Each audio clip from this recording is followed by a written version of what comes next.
glyceride. Ratam You can see the alcohol part present in these.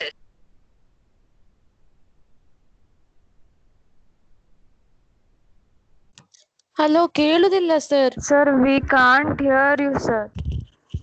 Sir ಕೇಳುದಿಲ್ಲ.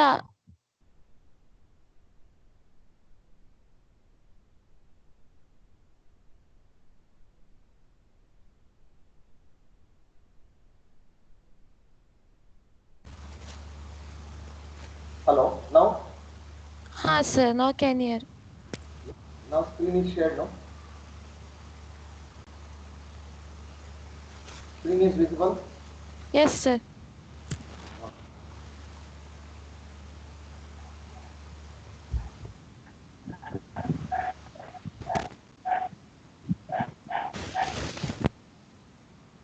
Start one more time. The part testing and data flow testing. These are the... Hello? Is it audible now? Anyone give? Yes sir. Yes sir. Yes, Yes sir. Yes. I will start now.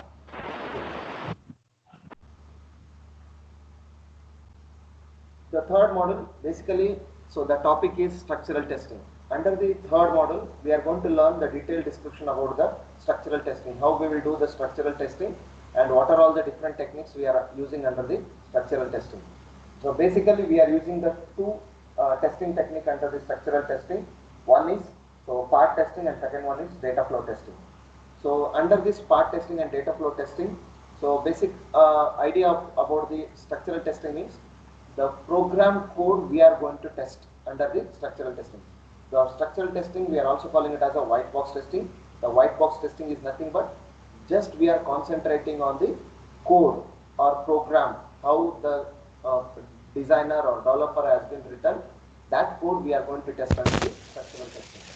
So in this we are going to learn the following topics. One is DD part means what, so how to analyze the DD part, and test coverage matrix means what, and basis part testing, how to do the basis part testing, and then some guideline and observation about the basis part testing. And then so one more testing technique we are learning, that is the data flow testing technique. That is we are calling it as a define and usage testing. And one more technique we are learning, the third one, which comes under the define and usage testing itself only, that we are calling it as slice based testing. And last point is guideline and observation. These are the syllabus which we are going to cover under the third model. Now we will talk about the part testing. The part testing is nothing but, I told, basically we are concentrating on the source code of the program, which we are going to test under the part testing.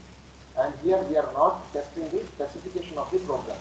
Okay, but specification of the program will be tested under the black box testing, where we have learned already a decision table technique, and then the boundary value analysis method and equivalence class partitioning method.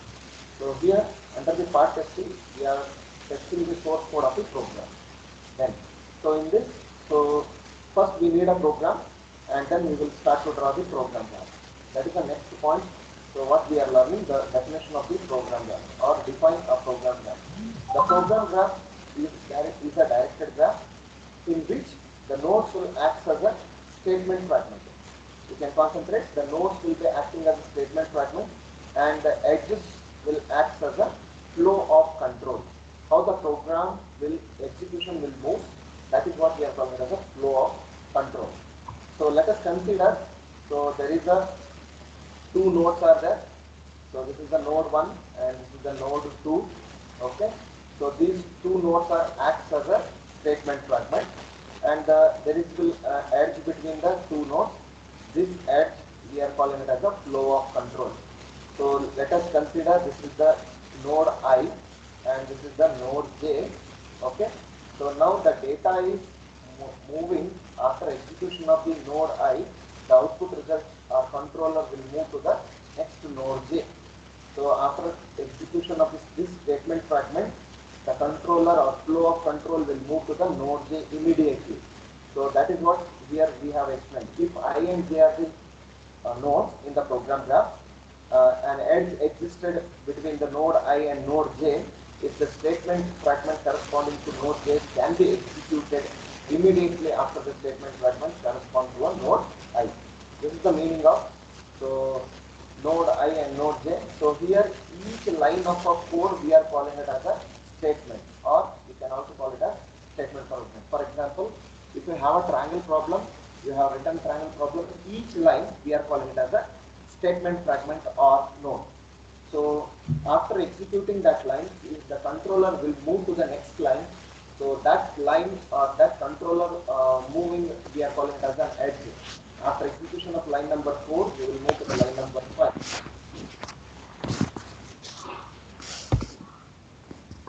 Yes. Hello. Some of you mute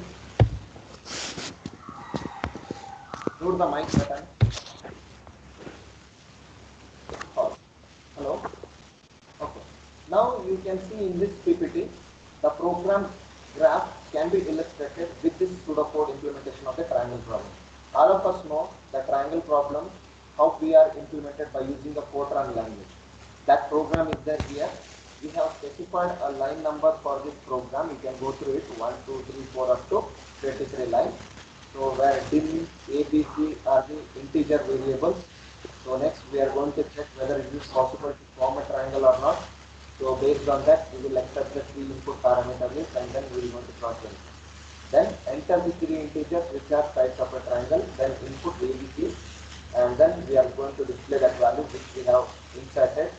And then, so we will going to check whether it is possible to form a triangle or not by using this condition at the line number 9. Okay, if it is true, then the controller will move to the from node number 9 to node number 10. If this condition becomes false, then the controller will move to the node number 9 to node number 11. That is what we are calling it as a graph. We need to draw the graph. So for this program, so you can go through it line by line, and then we will be here if statement is started. Now we are going to end up if statement over here. If the condition is true, that is line number 10 is executed, immediately execution after the 10 line, the line number 12 will execute and then it will jump to the line number 13. What's the line number 13? We need to determine the type of a triangle. If it is true, then so we will move to the line number 13. So we need to identify what type of triangle it is. So to check that condition, we are going to the line number 14. If the 14 is true, then we are executing 15. If the 14 is false, then we will directly move to the line number 16. Like that, the controller will move line by line according to the node execution of the previous node. So based on this 13 line number, so the remaining line number will be defined. So then we will check the 14. If the 14 is true, then we will move to the node number 15. If the 14 is false, then directly we are not executing line number 15, we are moving to the line number 16, where one more condition we are going to check. If this condition is true, then we are printing the line number 17, means we are executing the line number 17. If 16 is line number itself will be false, then we will print directly the else part. Else part is in the line number 18. Then we will be ending with the end if statement. There are 2 if statements we have used, therefore 2 end if statements are there. By default, if here line number 9 itself will be the false, then directly we are moving, else output is it is not possible to form a triangle. And as well as here if these conditions are false, line number 13 itself will be false, then once again we are moving to the line number 21 directly. Means there are 2 controllers are moving to the line number 21. One is immediately after execution of the line number 9 and one is immediately after execution of the line number 30. Based on these 2 conditions, this line number will start to execute, and then once we will end it. Please try to remember the line numbers. Based on this line number only, I am going to do the explanation of the program graph. How to draw the program graph for a given program. This is the given program which you are going viewing now. These are the 21 lines are there. Based on that only, we will draw the program graph. Point number 1. Please remember from this structure. Please mute your mic button. Mute your mic button. Okay. So first we have to write the code. After writing the code, we need to specify the line number for your code. They may ask in your examination any program. It is not mandatory that they need to ask a triangle problem or else they need to ask a next date problem or commission problem. They can ask biggest of three numbers, they can ask smallest of three numbers, they can ask binary search code or quicksort code. For that, you have to write the code first in a C programming, and then you need to specify the line number for that. Okay, then now we will move to the next point. I think please remember next line. Hello. Okay. So next. So here the line numbers refers to statements, what I told, and as well as statement fragment. I will make a difference between what is meant by a statement and what is meant by a statement fragment. The statement is nothing but, you can see here. So this is the output statement. This is what we are calling it as a one statement. So if I'm talking about if will starts from here and then it will end here. So this is the line number 13 to line number 20. We are calling it as a statement fragment. Okay. So please remember, if you are using a loop statement, the loop maybe starts with the line number 4, and then loop will end with the line number 19. Then 4 to 19, that content we are calling it as, or that line number we are calling it as a statement fragment. Means the total loop statement starts in the execution line number 4 and end in the line number 10. Means the 4 to 10 line number we are calling it as a statement fragment. A statement is nothing but a single line of execution. We are calling it as a statement. So now we'll move to the, so I think it's clear. Line number refers to a statement, and group of lines we are calling it as a statement fragment. When we will use a group of statement, so when there is a looping statement or conditional statement or nested if else statement, that group is the totally starts and ending of that statement, that we are calling it as a statement fragment. In the program graph, non-executable statement, please remember, non-executable statements such as variables and data declarations are not included. Now I will going to draw this diagram, this total program graph. How to draw this program graph, I will explain now. Before that, you should remember, we are not including in the program graph variables and as well as data type declarations. Apart from that, rest all we are going to include under the program graph. Now you can come to the program. Now you can see here, this is the program. Now the line number 1 is there, that is a description of a program or problem statement, and line number 2 is there, this is the declaration of the variable. Line number 3 is there, that is also a declaration of the variable. These 3 lines I am not including in my program graph. I am going to include where a first printf statement or initialization of the value for a variable will start. From that line number onwards, our program graph will start to execute. That is, the line number 4 is there, where we are printing or displaying some message on the screen. Enter the 3 integers which are size of a string. Therefore, my execution or program graph will start from the line number 4. These 3 lines are there that are all initialized, not initialized, declared as a or data type declaration or variable declarations are there. Therefore, we are not including. Now, so concentrate, line number 4. So we are started, and next after execution of the line number 4, we will move to the line number 5, and then we will move to the line number 6, line number 7, line number 8, up to line number 4. From 4 to 8, we are executing sequentially. Means line by line we are executing. Therefore, the graph needs to have a node number 4. After execution of the node number 4, there should be a control flow, that is the edge. So from 4 to 5, and then from 5 to 6 there should be an edge. Then 6 to 7 there should be an edge. Then 7 to 8 there should be an edge. That is what sequential execution of the nodes. So now when I reach to the node number 8, then I will move to the node number 9. In the node number 9, you can see here, this is the conditional statement. The conditional statement will have a 2 edges, that is, one is true, one edge is for true and another edge is for false. So for that, once if the we will execute first node number 9. After execution of the node number 9, based on the result, either we will move to the node number 10 or else we will move to the node number 11, and both nodes will end with the end statement, that is 12. Okay, so now we'll program graph, how to draw. From node number 8 to 9 there should be an edge. Now the 9 is the conditional statement. If the condition is true, then I need to move to the node number 10. If the condition is false, then I need to move to the line number 11. There is an edge. So this is the conditional statement. So if the condition is true, then I will move to the node number 10. If the condition is false, then I will move to the node number 11. And both the nodes are ended with the end if statement, that is 12. Okay. So up to here, I think all of you understood. Now, so next question is, so next step is, so 13. 13 is what? We have to check whether is it possible to form a triangle. Okay. Now if it is possible to form a triangle, then I need to check what type of triangle it is. Now check. This is also a conditional statement. 13 is also a conditional statement. So here, after execution of the line number 13, we will move to the line number 14. 14, where we are going to check the condition. If A equal to B and B equal to C, then if the condition is true, then my output result should be a equilateral triangle. Okay. Now we will move to the.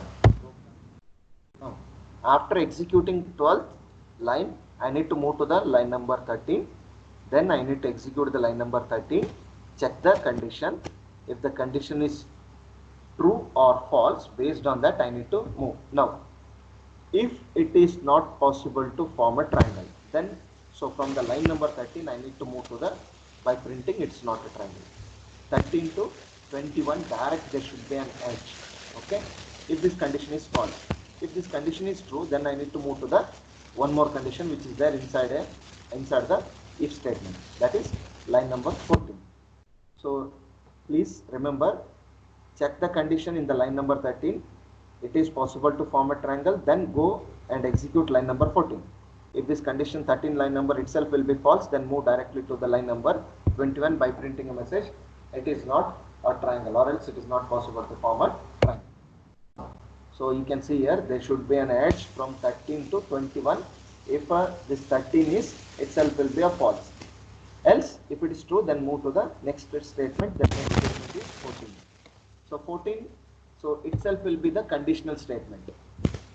Here you can see, then if A equal to B and B equal to C, then I need to execute a, so 15. If this condition is false, then I need to move to the line number 16. There should be a two edges, that is from 14 node.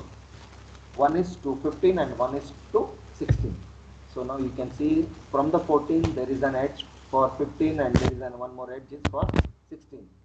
So 15 means what? The 15 means, so we are going to printing a message, that is the output result is equilateral triangle, and then we will end with the end statements. Okay. So else, so I need to move to what? Else if statement. So line number 16. Line number 16, check. Here also it is also a conditional statement. Else if A is not equal to B and A is not equal to C and B is not equal to C. So therefore 16 itself will be the conditional statement. If the 16 is true, then I need to execute 17 line. If the 16 is false, then I need to execute line number 18. Now for 16, so we are connected two nodes. One is 17 and one is 18. There is an edge. One is for true and one is for false.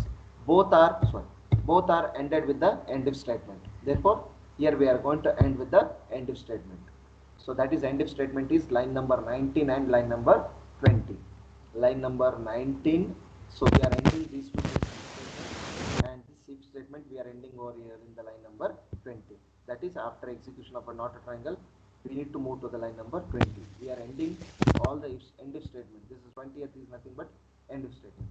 And that end if statement is, so here, and then total end if, one more end if statement is there, that is 22. We are connecting all the edges, that is line number 22. From 20 there is an edge from 20 to 22 and 21 to 22.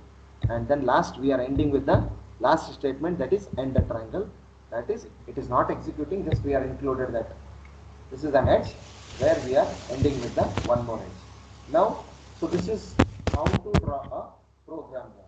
So please remember, so non-executable statements we should not include.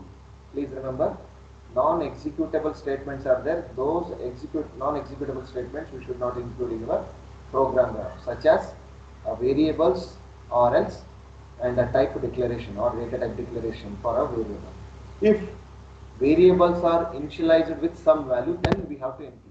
Please remember, if simply int a comma b comma c, we should not. If int a equal to 10 or b equal to 20, then we have to include. This is the condition.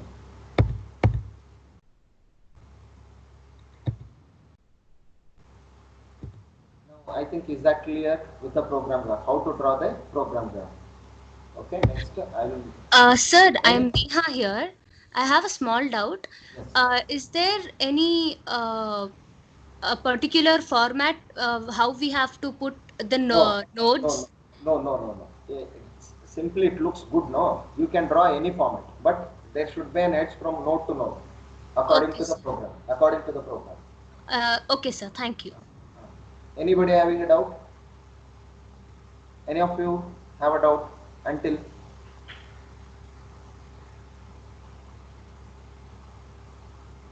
No doubt. Shall I continue?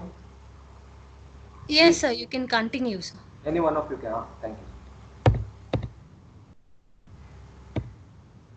Okay, now you can see that explanation I have written over here. Node 4 through 8 are sequential execution. Okay, means continuous execution. There is no any conditional statement or looping statement from node 4 to node 8. Okay, but in the node number 9, we have a conditional statement. Okay, therefore, node 9 through 12 are an if then else construct, and node 13 through 22 are nested if else constructs. Please, we need to identify these sequential execution or an if then else statements or nested if then else statements or else a for loop statement. First we need to identify. Based on that, we have to draw the program graph. So please remember how to draw the program graph. We should not include non-executable statements like data types and variable declarations. If a node 4 and 23 are the program source and seek node. So from which node our program is started? That is node number 4. That node number 4 we are calling it as a program source or source node and sync node.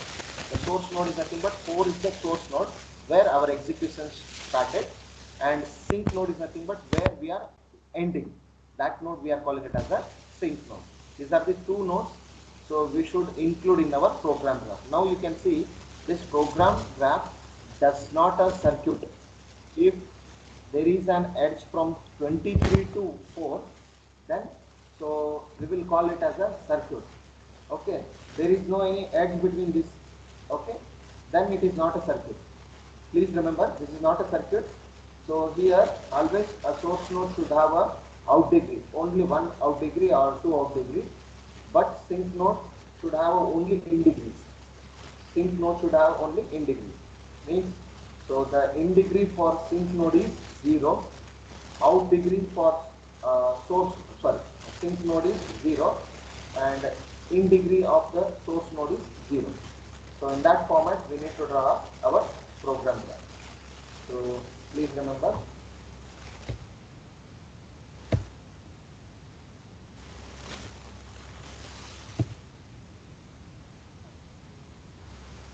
Node 4 is source node and node 23 is sync node, corresponding to the single entry and single exit. You can see here node, only one node is there, that is single entry, where our program is started to execute. We are not using two or more number of nodes to start program graph. Only one node should be there, a starting node where our execution will start, our program graph will start, and it needs to end with only one single node. That is, we are calling it as an exit node. That we can also call it as in the technical word sync node. No loop exists, so this is a direct acyclic graph.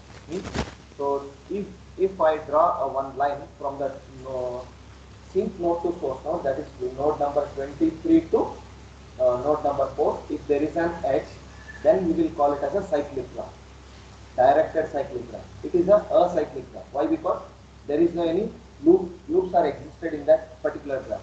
Means it is not a loop circuit or circuit.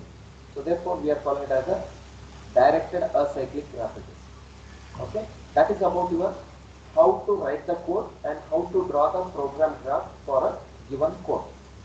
The program you can write by your own, how you know, and after that you need to specify the line number for that code, and then you can draw a program graph for that program. Okay, there is no any hard and fast rule, but the edges needs to be specified very clearly from which node to which node the control will flow. That is from I to j. That is node I to j. Whether it is a looping statement or conditional statement or unconditional statement, that based on that there should be an edge. Okay, now we will move to the next topic, that is DD path. So in your examination they will ask define DD path and draw a DD path graph for a given program, or else for a binary search program draw a DD path graph. This is the question. That means the question will be formed in this form. Now I will explain what is meant by a DD path. In the structural testing is based on the construct known as a decision to decision path. Here DD stands for decision to decision path. Means from one node to another node, if a node I is executed, then only we will jump to the node j. Unless and until if your node I is not executed, so we won't move any control flow from node I to node j. The name refers to a sequence of statements that begins with the outway of the decision statement and ends with the inway of the next decision statement. That is what I told. So from node I to node j, so node I is nothing but it is a starting node where it makes the outway of the decision statement, and last node is the j node. J node is nothing but inway of the next decision statement. There is no any internal branches occurring in such a sequential node. So now I will define what is meant by a DD path. DD path in terms of path of nodes in a directed graph chain, so we can define in this fashion. Now a chain is nothing but it is a path in which the initial and terminal nodes so are distinct, and then every interior node has an in degree equal to 1 and out degree should be 1. Then we will call it as a chain. Please remember, you can see here, this is the diagram or a graph where we have an initial node and terminal node. These are all we are calling it as an interior nodes. These interior nodes should have a in degree and out degree should be 1. You can see the out degree of this node is 1. The out degree of this node is 1 and in degree of this node is 1. So for this node out degree and in degree is 1. For this node out degree and in degree is 1, like that. So it has to connect between, these are all we are calling it as an interior nodes. These interior nodes should have in degree and out degree should be 1, then only we will call it as a chain. The length of the chain is 6. Why? Because you can count the number of nodes, so sorry, number of edges, 1, 2, 3, 4, 5, 6. There are 6 edges are there, so therefore the length of the chain is 6. Is that clear? Not nodes. Please remember, we should not count nodes, we should have a edge count, that is number of edges. That's what I have written here bracket. So we have to count edges, not nodes. Here 6 edges are there, therefore the length of the chain is 6. I think it's clear. So still one more definition is the DD path definition, that I will explain you. This is the actually you have to write in your examination. If asked what is DD path or define a DD path. DD path is nothing but a decision to decision path. Okay. So is a sequence of nodes in a program graph such that, so the sequence of program graph must be any of the cases, either case 1 or case 2 or case 3 or case 4 or case 5. You can see a case 1 what it explains. It consists of a single node with the in degree 0.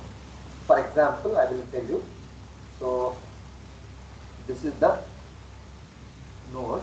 Okay. Let us consider this is the source node. The source node, so it consists of a single node with the in degree what? There is no any in degree for this node. Correct? So let us consider, I will write this node number as 1.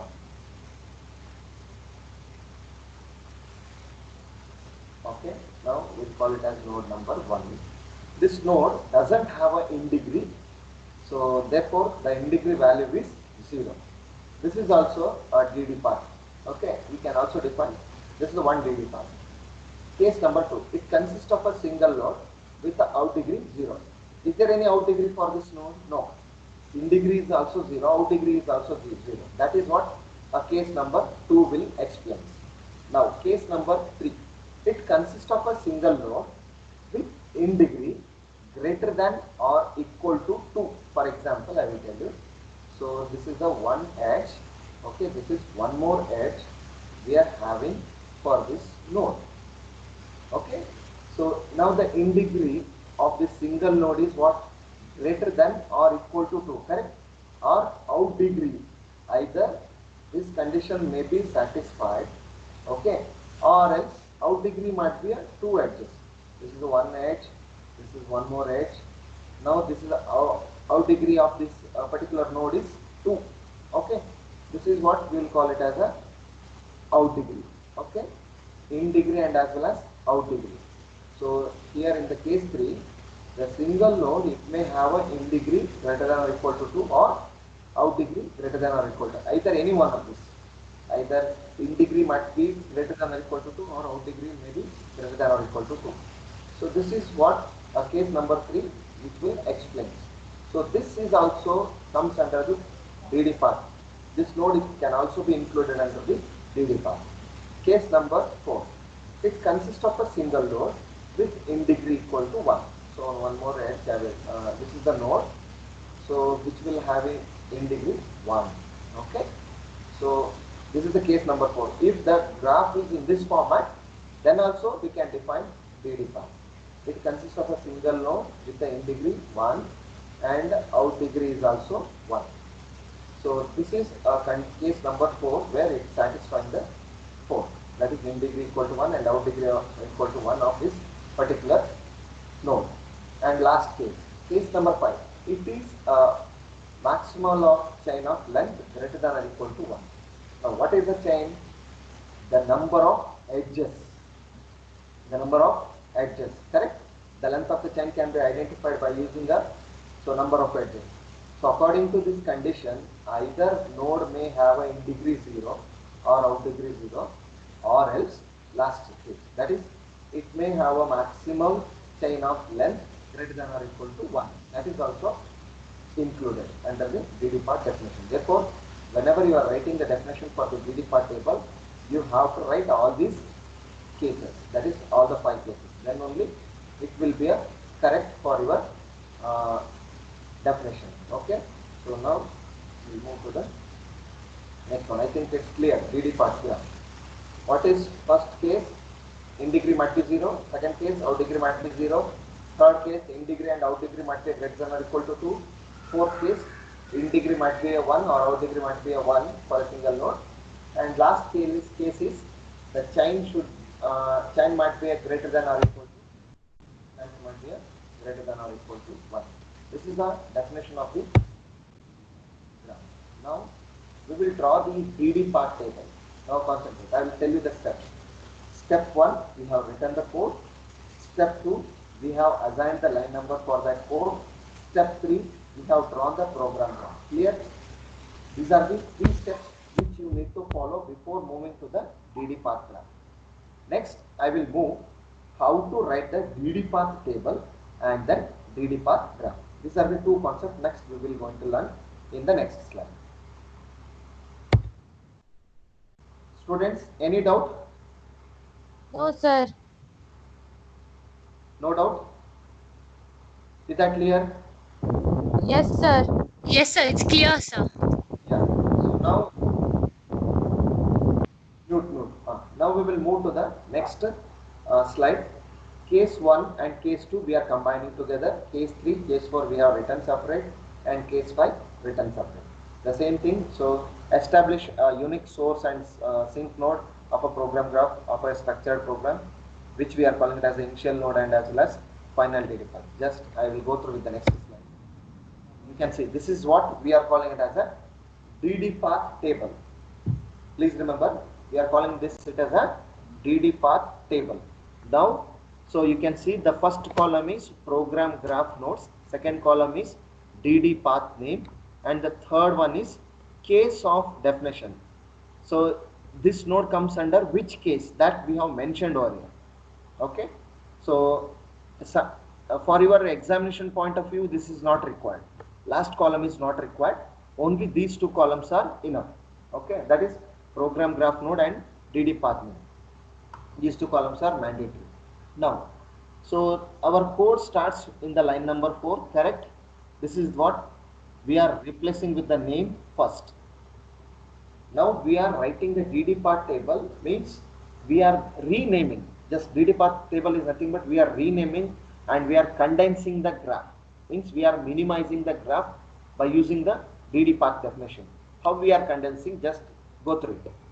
Now the line number 4 is the initial node or source node. Therefore, we need to make it as a write it as a DD path name first. We have to write it as a DD path name as a first. Next, you can see the node number 5 to node number 8. There is an sequential execution. Correct? So you can go through with your PPT, which I have already mailed in your group mail. So you can keep in your cell phone and or else in your laptop and cross verify. 5 to 8 node numbers are there, that is sequential of execution. Therefore, we are condensing or else we are removing that 5 to 8 node number by renaming with the node number A or replacing with the node number A. Clear? Next, node number 9, it is a conditional statement, if statement, therefore we have to write it as separate case. If and only if the sequential of executions are there, then only we have to condense that all the nodes and replace with the new node by giving a DD path name. Here always the DD path name we need to specify with first and last, in between there should be a capital letter A, B, A to Z. That name should be there in the DD path name. Now I have condensed all the nodes which are from node number 5 to node number 8, which we have replaced with the DD path name, that is A. Next, node number 9, it is a conditional statement. It is not a sequential execution of the nodes, therefore write it separately. 10 is also a conditional node. It is a separate execution, so there is only sequential of execution, write it separately. Like I have replaced all the nodes with the ABCD value. Last node, so we are calling it as 23. 23 we are replacing with the name last. Is that clear? Now we have to remember DD path names, not graph nodes. Node number is removed. Now we are replacing with the DD path names. Now that our graph will start with the node name first, and graph will start with the node name last. Okay, please remember. In between, these are all the nodes will come. That is capital letter A to capital letter O. Now, node number 4. Okay, now it will comes under the case 1. What is the case 1? The in degree should be 0, or else in degree might be a 0 for a single node. Correct? There is a node number 4. This is having a in degree 0. Therefore, it comes under the case 1. What is the case 5? The case 5 is the chain may be a maximum or greater than or equal to 1. Correct? So now you can see the chain execution or continuous node executions are there, which is having a in degree 1 and out degree 1 from the node 5 to node number 8. Therefore, it comes under the case number 5. Next, B. B is the conditional statement which will be having a in degree 1 and out degree 2.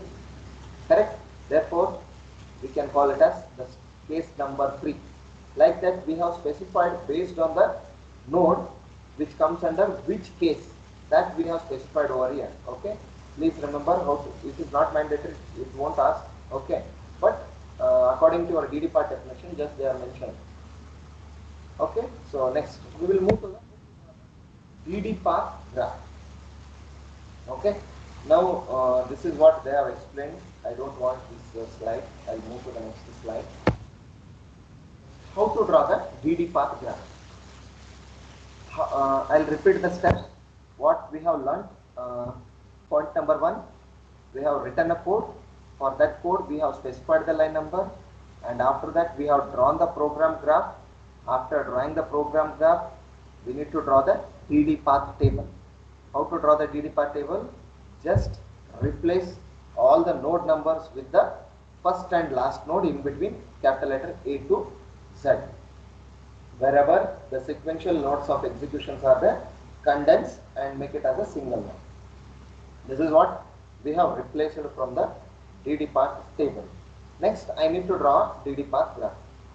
Given a program written in an imperative language, the DD path graph is nothing but it is a directed graph. Graph is a directed graph in which nodes are DD paths of its program graph, and the edges represents the control flow between the successors, that is in the DD path. Now you can see node number 4. So you can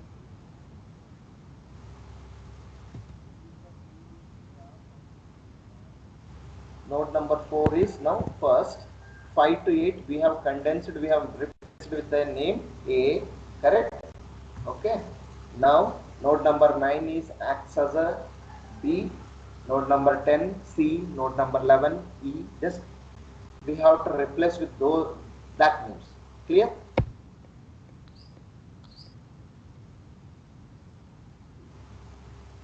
First is nothing but 4.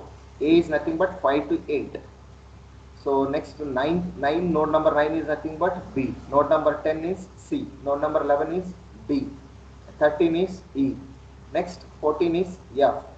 Okay, like that. So we have to replace all the node numbers with the capital letter A to Z. Okay, and then this is the first node. Source node should be mentioned by using a first, and always a sync node should be a last. Any doubt?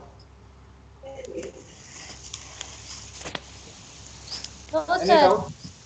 No, sir. Yeah. No, sir. Pardon? No doubt. No. Shall I continue? Yes, sir.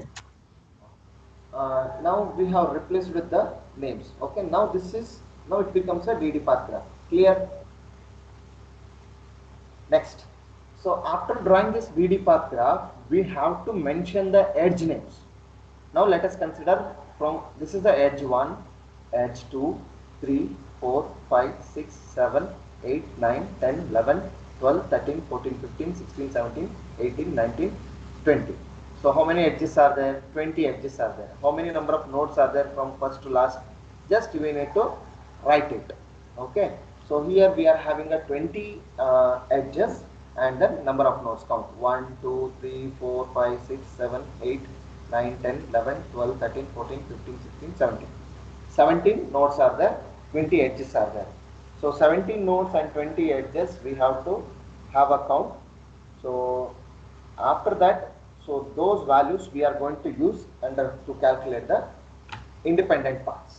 Okay, just understood up to this point.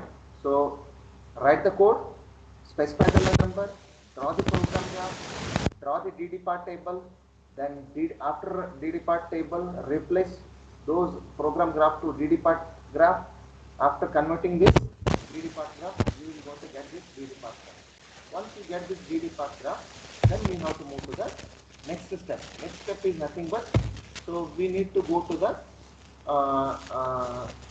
one more, that is what part testing. Up to here, this is the basic idea we should have before calculating the part testing. Okay, is that clear up to this point? Yes, sir. Next step. This is the important question. Always in your question paper question, this question you can expect, which I have displayed a PPT.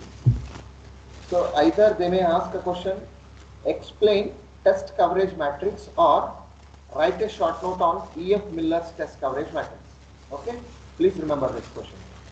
Question may be write an explanation or write a short note on the test coverage matrix, or explain the test coverage matrix, or explain the test E.F. Miller's test coverage matrix, or write a short note on E.F. Miller test coverage matrix.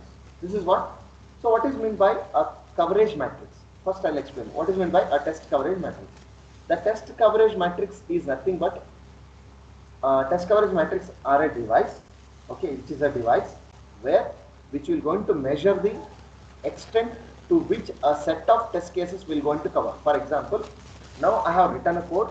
Okay, how much extent you have written a test cases for that code? That is what we are calling it as a test coverage matrix.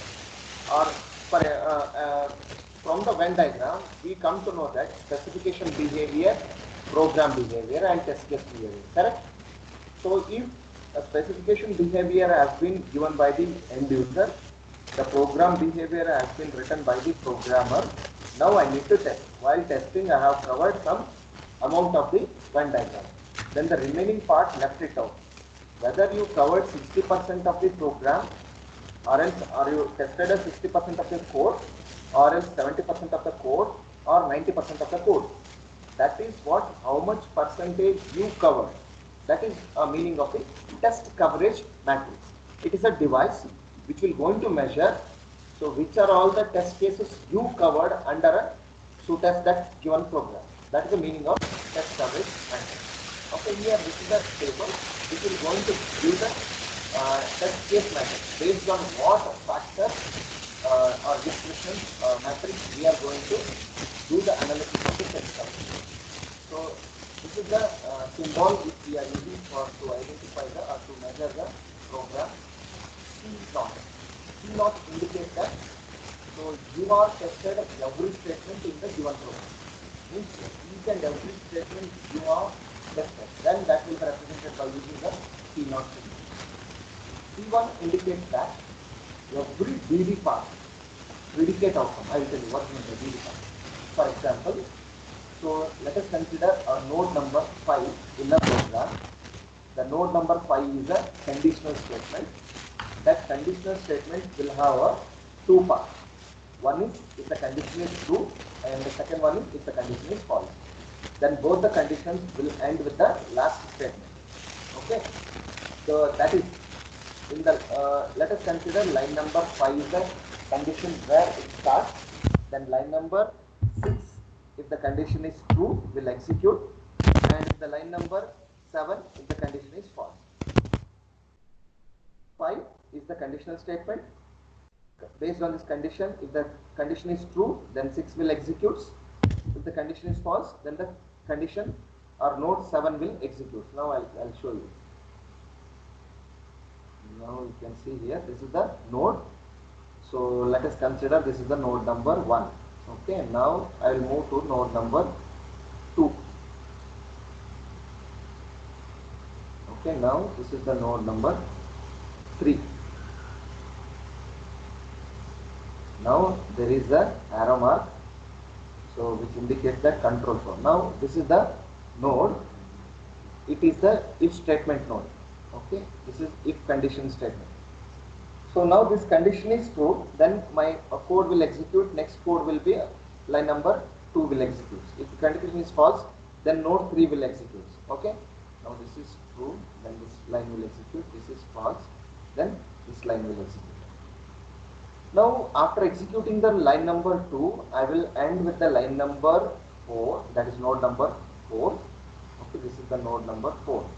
If the condition is false, then also I will going to end with the line number 4. Means where in the line number 4 our predicate node is started or DD path is started, and it is ended with the node number 4. This total path is there. This we are calling it as a DD path. Is that clear? This node, if it is true, then I will move to the node number 2, then I will move to the node number 4. Now my path is 1, 2, 4. Okay. 1, 2, 4. Next, this is the one DD path, and one more DD path is 1, 3, and 4. This is the one more DD path. This is second DD path. So like that. So how many DD paths are there? So that DD path have you went through or not? That is the meaning of every DD path or predicate outcome. Have you tested these paths or not? That is the meaning of C1. Next, so I will move to the second one, that is C1P. C1P stands for every predicate to each outcome. Every predicate to each outcome is nothing but, so how many conditional statements are there? All the conditional statement and their respective output node. So I have shown here one example. So initially this is the one node, and if this is a conditional node, if I execute, my node will be a next node will be a 2. If it is not false, then my node will be a next node. If both are pointed with the one more node, okay, and then my process will start. Here one more conditional node is there, then this will execute this node if the condition is true, or else this condition will execute next, and these two also ended with the these two will end with the next one more node. This is one more. Now how many predicates nodes are there? This is the one and this is the another one. How many predicate nodes are there? 2. So every predicate to each outcome. So what is the outcome of this predicate and what is the outcome of this predicate? Whether it is tested or not.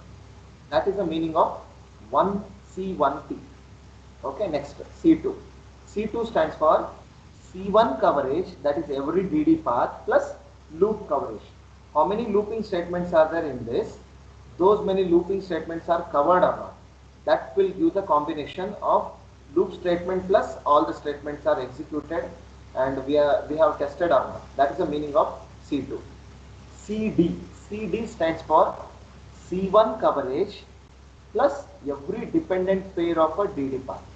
Okay, now dependent pair is nothing but I will explain one more time the same graph.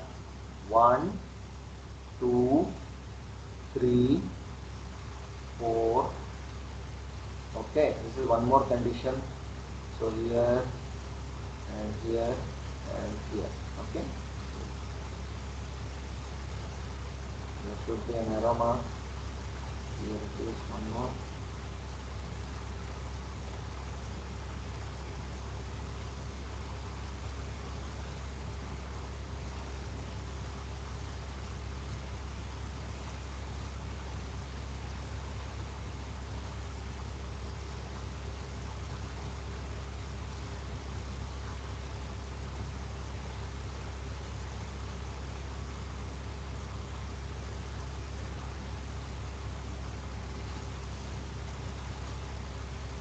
Now I am explaining about the CD, every dependent pair of the DD path.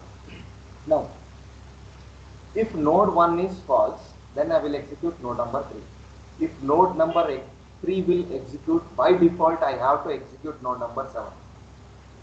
Means if 3 is executed, then by default I have to execute node number 7.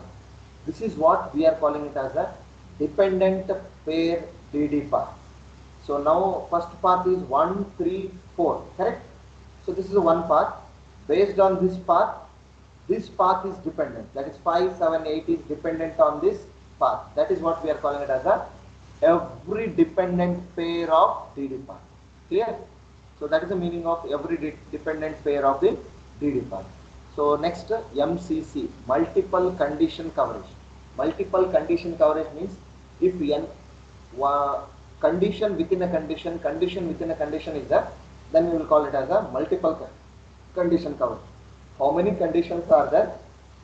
That all the conditions are checked or cross verified or not, whether it gives correct output result or not. That we need to test under the CMCC. CIK, every program path that contains up to k repetitions of a loop, usually k equal to 2. Means, so CIK stands for how many looping statements are there. So for a given input, how many number of times the loop has been executed. That is the meaning of this CIK. Usually k has to execute 2 times. Why? Because first loop one time it will execute and it will check the condition. If the condition is true, then it once again will check the second time, second iteration, second condition. So maximum it has to check 2 times, and then so based on the condition satisfaction, then it has to go for n number of or k up to k number of times. So we are executing that. We will going to check under the, or we will going to test under the C1K. Then C stat, statistically significant fraction of path. Statistically significant fraction of paths are nothing but here how many number of feasible paths are there, that we need to identify. And if you identify whether it is a linearly independent or dependent, that we need to identify. That is what we are calling as statistics. Okay, how many paths are there, whether all the paths are fraction of paths or not. For example, whether it is a linear independent or non-linearly independent, or it is a feasible or non-feasible. Okay, then C infinite. All possible execution, how many number of paths we can identify under this graph, that many number of paths we have to went through or not. For example, I will tell you in this graph 1, 2, 4, 5, 6, 8. This is the one path. Next path is 1, 3, 4, 5, 7, 8. This is another path. Is it possible to identify still more paths? No. Only 2 paths are identified from this graph. Therefore, all possible paths are executed. One time it is true, condition 1 is true, then I need to move to the 1, 2, 4. Correct? Then 5 will check. If the 2 is executed, by default 6 has to execute. There is a what I told dependent path, dependent pair of DD paths. So if 3 is executed, then I need to compulsorily I need to execute a condition number or node number 7. This is the dependent path. So therefore here I can identify only 2 possible execution paths from this graph. So this is what C infinitive will indicate. So whether we have went through with all the paths or not. That's the meaning of C infinite. I think this is what we are calling it as a E.F. Miller test coverage matrix. I think it's clear for all of you. Now I'll move to the matrix-based testing. Okay. So matrix-based testing is nothing but here we are going to learn some techniques. Okay. So there are 2 questions. One test coverage matrix or E.F. Miller test coverage matrix. Sir, disturbance undo. Now is it clear?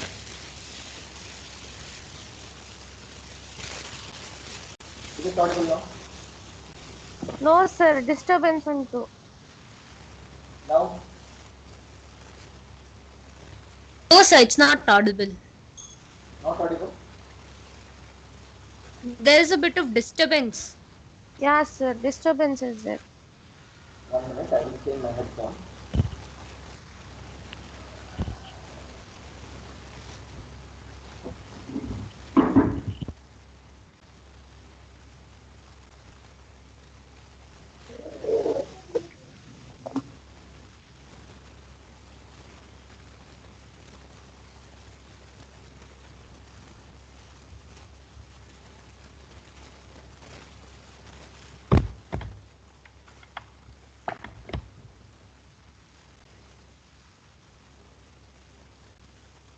Hello?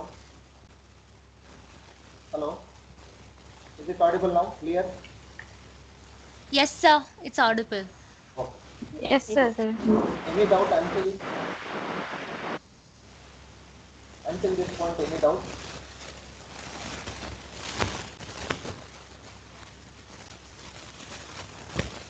Any doubt? No, sir. ಸ್ವಲ್ಪ disturbance ಉಂಟು, sir.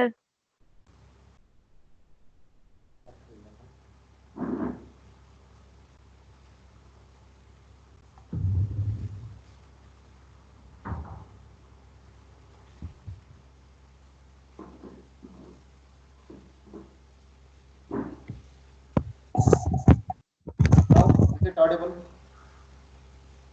Yes, sir. Clear? Yes, sir. So, up to this point, any doubt? No, sir. Okay. Next question is, so write a short note on matrix-based testing or test coverage matrix, which I have explained. If it is a 5 marks question, then enough to write this table. If it is a 10 marks question, then we have to write this point also, which I am going to explain now. The Miller's test coverage matrix are based on the program graph. Okay. So this is also matrix-based testing. The word we are also calling it as matrix-based testing or E.F. Miller test coverage matrix. Okay. Test coverage matrix or matrix-based testing. So matrix-based testing, if they are specifying this word, then you have to write these points. 1, 2, 3, 4, 5. 4 points are there that you have to write. Okay. Now, so E.F. Miller's test coverage matrix. If the question is like this, write a short note on E.F. Miller test coverage matrix. Then you have to write. So these are all the points also. The question will be a change, but answer will be the same.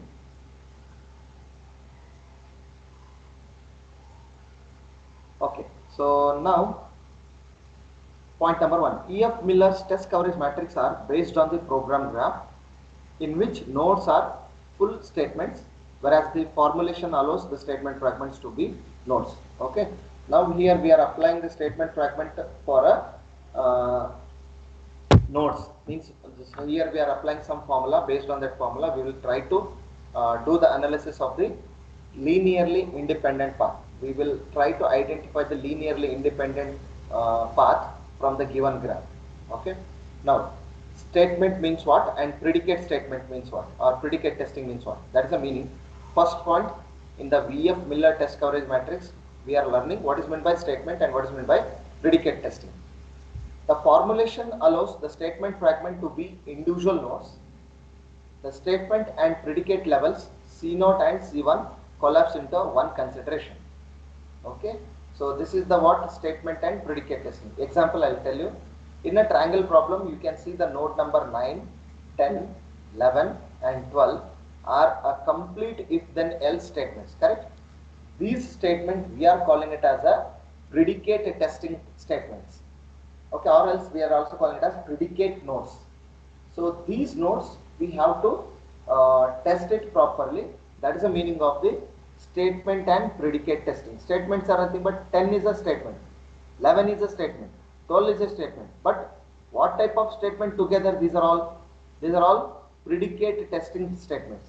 If the node correspond to a full statement, then execute just one of the decision alternative and satisfy the statement coverage. I told. So 9 is the conditional statement. If the 9 is true, then I will execute 10. If the 9 is false, then I will execute line number 11. So 9, 10, 12, one path, and 9, 11, 12, another path. These are all alternative decision statements which will going to satisfy the coverage criteria. Okay, that is what meaning of the statement and predicate testing. If the statement fragments are considered, then divide such a statement into 3 nodes. Doing so results in a predicate outcome coverage. So 3 nodes are nothing but I told we are doing we are segregating this whole predicate statement. One is I told path number 1, where I am including node 9, node 10 and node 12. In the second path, I am including node number 9, node number 11 and node number 12. How many nodes are added in each path? 3 nodes. Okay, that is the meaning of so statement fragment. Okay, next one is DD path testing. So when every DD path is traversed, we know that each predicate outcome has been executed. Okay, so I told node number 3, and if the node number 3 is executed, then I need to execute node number 7. That is a DD path how we are traversing. This shows traversing every edge in a DD path graph. For example, if then and if then else statements, both the true and false branches are covered. That is a meaning of C1P, what I have explained in the last. For a case statement, each clause is covered. For example, if the cases are there, case 1, case 2, case 3, each case will be treated as separate. Okay, like case 1, case 2, case 3. Like all the cases, we have to cover under that one separate path. If it is a switch case statement. Longer DD paths represent complex computations which can considered as individual functions. For such DD path, it may be appropriate to apply the number of functional testing. Just you go through with these are all the things. Just I will explain the main point. Next point, dependent pairs means what, independent pairs means what. So I told, so from the program, DD path graph, if C and H is dependent pair, as are DD path D and H are also dependent pairs. D, H dependent pairs and C, H dependent. If I execute C, then I have to execute node number H. If I execute D, then I have to compulsorily execute H. So based on D, H will be dependent. Based on C, H is also dependent. Therefore, C and D, H is dependent on the node number C and D. The variable is a triangle is set to true at the node C and false at a node D. Node H is the branch taken when is a triangle is true in the condition at node B. So any path containing node D and H is infeasible. Okay, the path which will be consist of node D and H is infeasible. Dependent pair of DD path coverage exercises these dependencies, and hence I will explain how to identify the feasible and infeasible path very clearly when I move to the example. Okay, so now I don't want to explain, these are all the points, so please go through it. So if you see this, there are different set of loop coverages are there. So here we are calling it as the concatenate loop, this diagram. Here we are calling it as a nested loop, loop within a loop. Here we are calling it as a knotted loop. If the loops are executed in this format, then we will call it as a knotted loops. If the execution will be in this format, then we are calling it as a concatenated loop. Okay. Those are all explanations are there. Please go through it. Next, I am talking about test case and coverage analyzer. So in that, I will move to the directly basis part testing. Why? Because based on this basis part testing only, they are asking in your examination question. Question number 1. Write a short note on EF Miller test coverage matrix. Or else they may ask, define DD path graph and explain so test coverage matrix. So with an example. Okay, like that the questions they may ask in your examination. Now I will move to the basis part testing. How to do the basis part testing? Okay, so one more word we can call it as MACAB's basis part testing. This is very important topic. This is 10 marks question. They'll ask in your examination. So how to do the basis part testing? So this is the first structural testing technique. Now I am going to apply for your program, where I need to test your code, whether code works properly or not. The method devised by MACABs to carry out the basis part testing has a 4 steps. Okay, I'll explain the four steps one by one. Please remember, try to concentrate. Compute the program graph. Before doing the first step, I will tell you the previous steps which we have followed. First, you have to write the code, specify the line number, draw the program graph, and then draw the, so that is what a program graph. Compute the program graph. After drawing the program graph, then I need to go for DD path table. After writing the DD path table, then you need to go for DD path graph. Once the DD path graph is ready, then I can move to the second step. Step 2. Step 2 is calculate the cyclomatic complexity. What is meant by a cyclomatic complexity? Why we have to calculate the cyclomatic complexity? The cyclomatic complexity will give the clear idea about how many feasible paths are existed in a given graph and how many linearly independent paths are existed. To identify those many linearly independent paths, we need a cyclomatic complexity. Okay. Next, how to calculate the cyclomatic complexity? There is a formula. So mathematical formula, V of G equal to E minus N plus P. This is the one formula, and one more formula is that V of G equal to E minus N plus 2P. So here in your textbook or in your example, we are using the second formula, that is V of G equal to E minus N plus 2P, where V of G indicates vector of a graph is equal to E stands for edges, N stands for number of nodes, P stands for number of program graphs. Clear? Number of program graphs.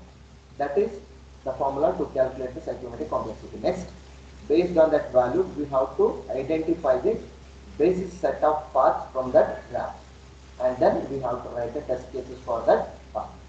This is how we will follow the steps under the basis part testing technique. Clear? 4 points. Now, this is the example. With example, I will explain that 4 steps. Okay? How the MACAB's basis path method will work.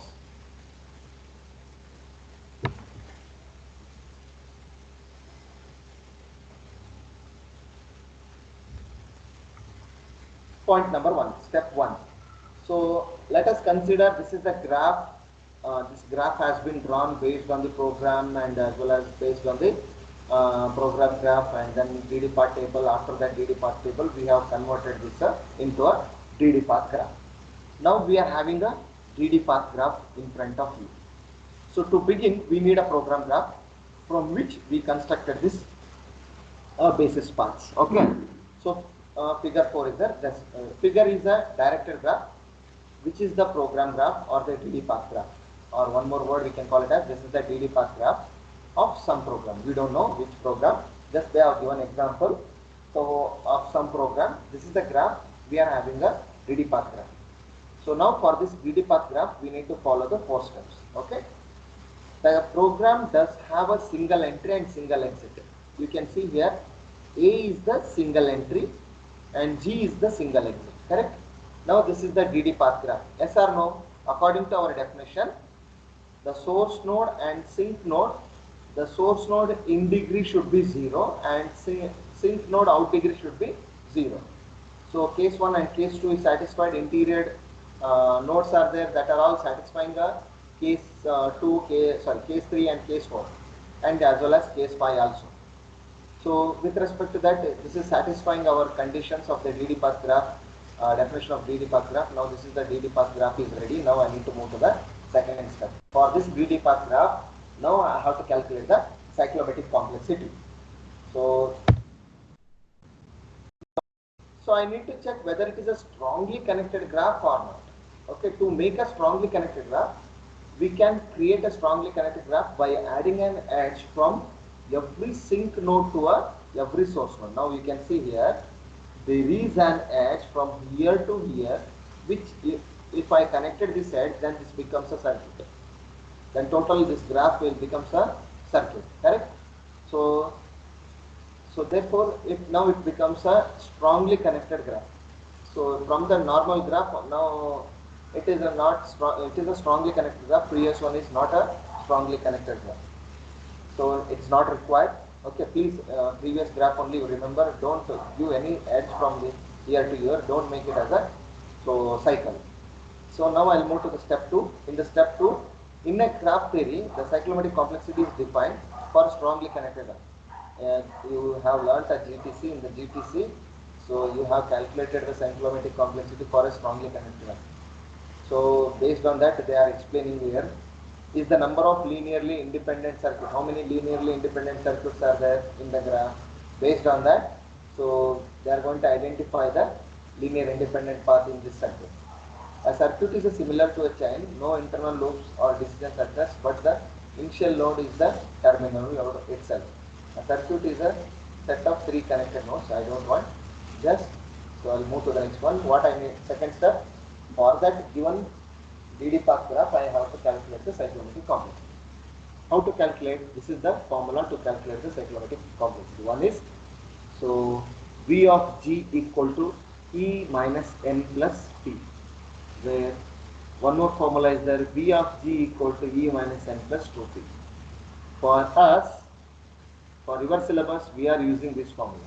Okay. For general purpose, so for GTC purpose, they are using this formula. Okay. Now, any doubt? Where E is edges, N is number of nodes, P is the number of connected regions. Okay. So now the number of linearly independent path I need to identify by using this formula from this source node to sink node. So my formula will now, it becomes V of G equal to E minus N plus 2T. Okay. So for a given 3D path graph, I am having a 10 edges, 7 nodes, plus how many program graphs are there? That is connected regions are there, only one connected region.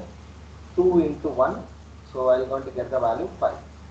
So this is what to identify linearly independent path, I have to use this formula.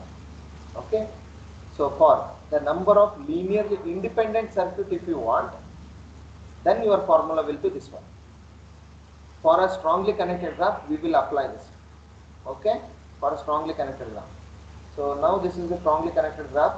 Now we are not applying a strongly connected graph. So therefore, just you follow this procedure. Okay. So now always a p value will be 1 for your program. V of G equal to, now I'll go back to the previous diagram.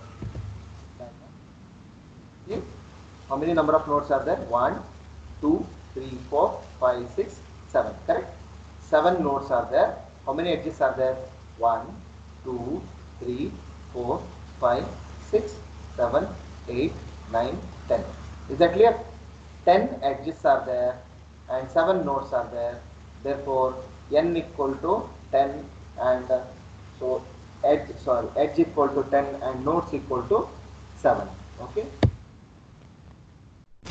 Edges E equal to 10 and a node equal to 7.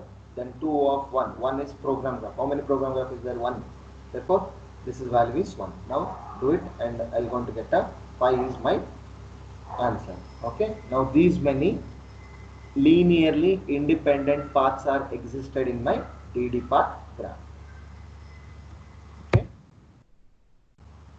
Step 3. An independent path is, now I need to identify those independent paths from the source node to sink node. So what is meant by an independent path? Independent path is nothing but it is any path through the software that introduce at least one new set of processing statements or a new condition.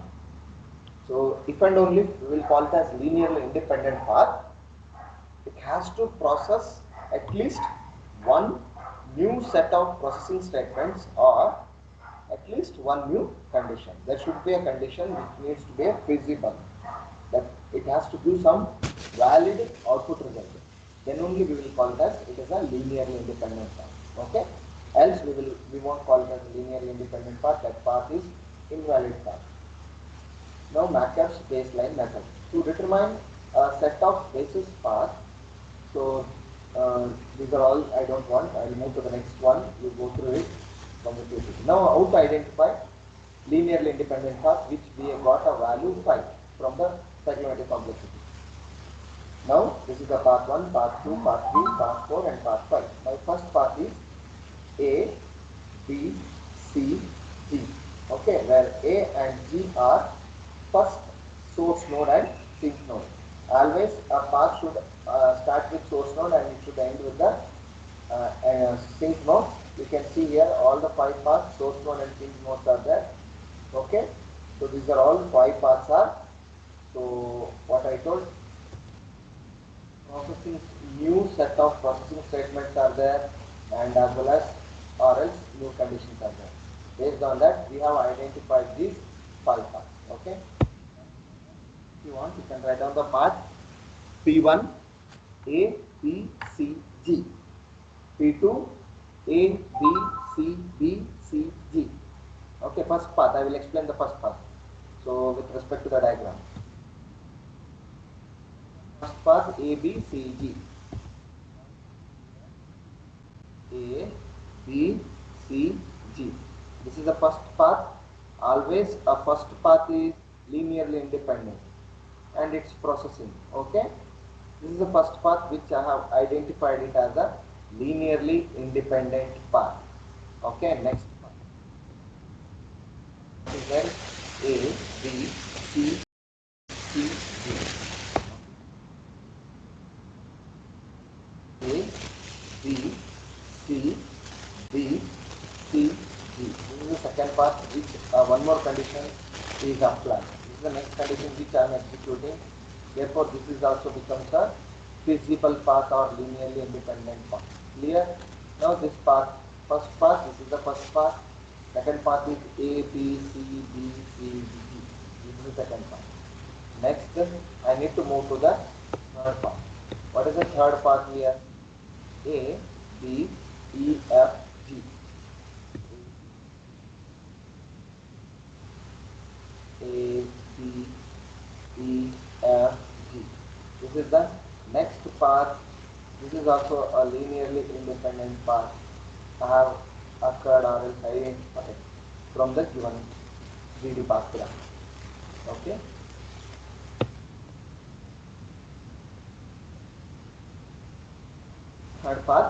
Fourth path, A, D, E, F, G.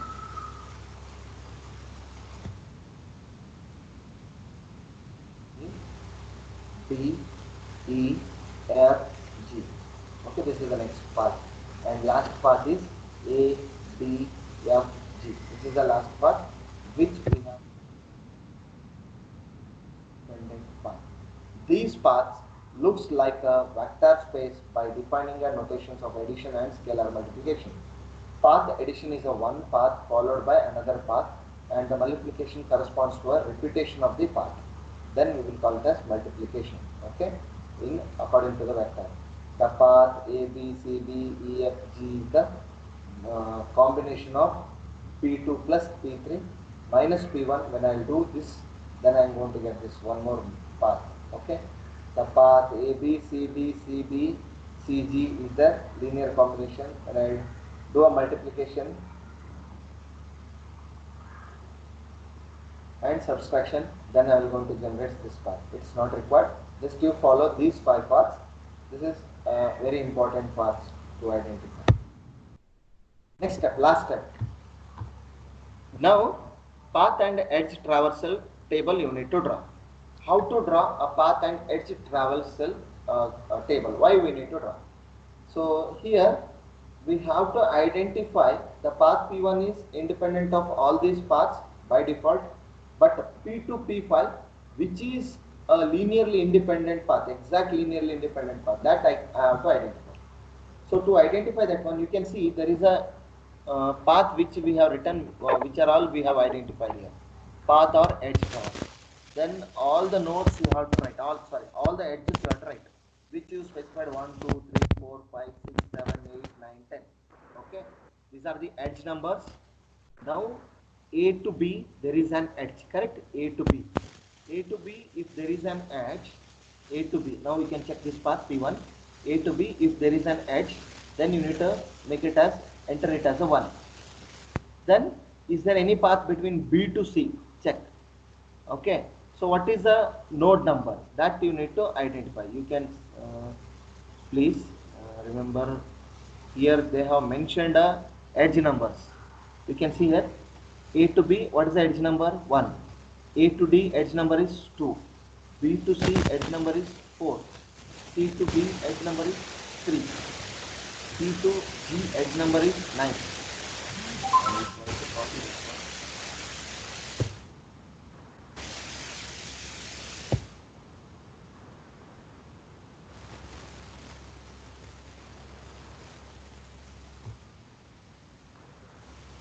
I think it's now you can I understand. Now see, there is an edge from A to B, that is 1. Okay, here edge 1 is there, yes. So A to B is present, yes. Then write it as 1. Okay, next B to C. So B to C, which edge? 4. So where is the 4 here? Here it is a 4. Then write it as 1. What about 2 and 3? No edge. So from 2 and 3 there is no edge. Then write it as 0. Then C to G. C to G, is there any edge? C to G, yes. What is the edge number? 9. Then it is present, then write it as 1. Clear? How to write? A path P1, this is the path or edge traversal table. A to B, which edge is present? 1. Then write it here 1. If the edge does not present, then present it as a 0. Then go to the next edge. What is the next path? P2.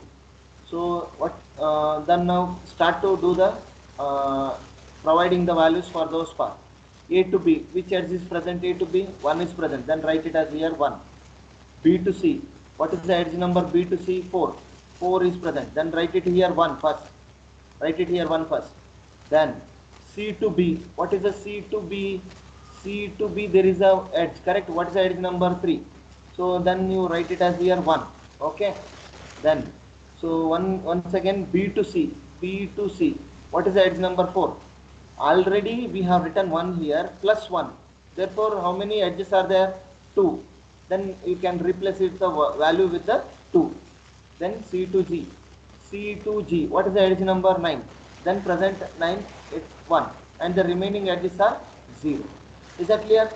Like that, you need to fill all the edges or values with a 1, 0, 1, 0, 1. Clear? How many edges are present? Now we'll move to the edge number 4. A to D. What is the value? A to D edge is the existed edge. What is that edge number? 2. Then go to 2 and write it as 1. Then D to F. D to F. D, where is the D? D to F. What is the edge number? 7. Then go to line 7 column and write it as here 1. Clear? Like that you have to write. You leave these two paths. Later I will explain. Okay, just you up to P5 only we will enter. Now next step is check the column. Check the column wherever only one edge is present for that for that path, and circle. Now you can see here, this is the edge 1. Here how many number of times it is repeated? more than one, correct? Now don't circle. Then go to edge 2. Here, how many number of times this edge is repeated? 2 times. Then don't write. Then 3. How many times this edge is appeared? 1 time. Therefore you circle it. Therefore you circle it. Okay? Except path P1, because path P1 is linearly independent. By default, that path we are going to include in there. Okay, therefore for the remaining path we need to check this one. I will repeat. Edge 1, how many times it is repeated? Check it from all the paths P5. If more than 1 time that path is repeated or edge number is repeated, then don't circle. In the edge 1, here it is repeated in 2 or more number of paths, therefore, so we are leaving that one. Then edge number 2, here how many times it is repeated in how many paths? 2 paths. Then don't include, just leave it. Then go to edge number 3. In how many paths this edge number 3 is coming? Only 1 path, that is P2. Therefore here you circle. Next, 4. So 4th edge is repeated in 2 paths, that is 1 and as well as 2. Therefore we are not including this path. Next, 5. Edge 5 is comes only 1 time or comes under in the path P3. Okay, therefore it is circle, means identified circle. 6. Edge 6 is comes only in the path P4, therefore circle. It is not repeated more than 2 paths, or it is not appeared more than 2 paths, only appeared 1 time in 1 path. So edge number 7, it is also appeared 1 time in the P5 path, therefore circle. In others, it is not repeated in other path, therefore it is 0, 0, 0. Okay. Now 8. 8 is repeated in the path P3 and as well as in the P4. Okay, therefore don't circle. Why? Because it is 2 times it is repeated. Only 1 time if it is appeared, then circle. It occurs in P4, P3 path and as well as P4 path. Edge number 8. Therefore, we are not including.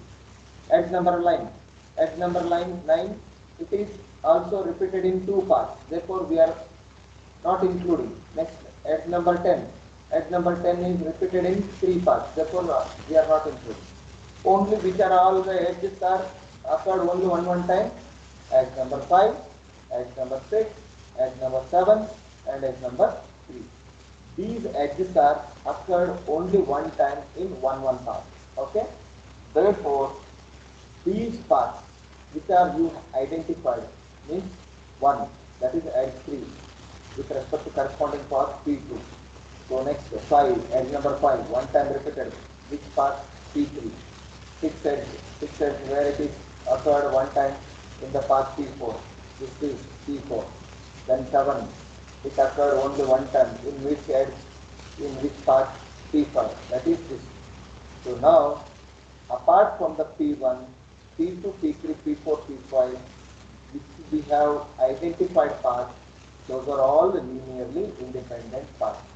This is the table where we can cross-verify whichever the values or paths we have identified, whether those are all the paths are linearly independent paths or not. Based on this, we can identify. If any paths are not identified, then those are all are not a linearly independent path. Please remember, those paths are not linearly independent. Else, those are all linearly independent paths. This is how now we can go through with the one more example. Example 1 and example 2, where we have identified one path. Okay, you can see A to B, B to C, C to B, B to E, E to F, F to G.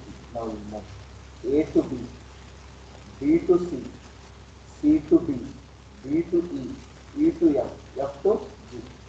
Now this path is there. This path is not a feasible path. You can see here edge 1 is occurred, edge 3 is occurred, 4 is occurred, 5 is occurred, and 8 is occurred, 10 is occurred. Okay, but you may ask the question, sir, really ಎರಡು edge compare ಮಾಡಿದ್ರೆ ಇಲ್ಲಿ one time ಮಾತ್ರ repeat ಆಗಿದೆ ಅಂತ.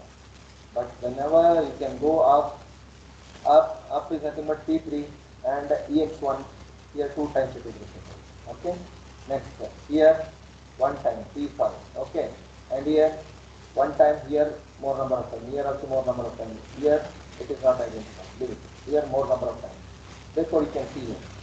These three here already occurred. Here one more time occurring. Then this path is not a linearly independent. This here also this is not path linearly independent. This is also not a linearly independent path. Like that we need to identify. Now similarly you can go for next path. A B C D C D C D. A B C D C D C D. Sorry. A B C D C D and B C and G. Okay, this is already identified. A B C D. If it is a loop 2 or more number of times, if you are repeating this, then so once again this is also a non-linearly independent path. Okay, we have to identify linearly independent paths based on this path and edge traversal method. Okay, this is what how. So we are going to identify the linearly independent path for a given graph. Now, so this is the assignment for you. Similarly, you need to identify a linearly independent for this given graph for a triangle problem. Will you do it now only? Will you identify?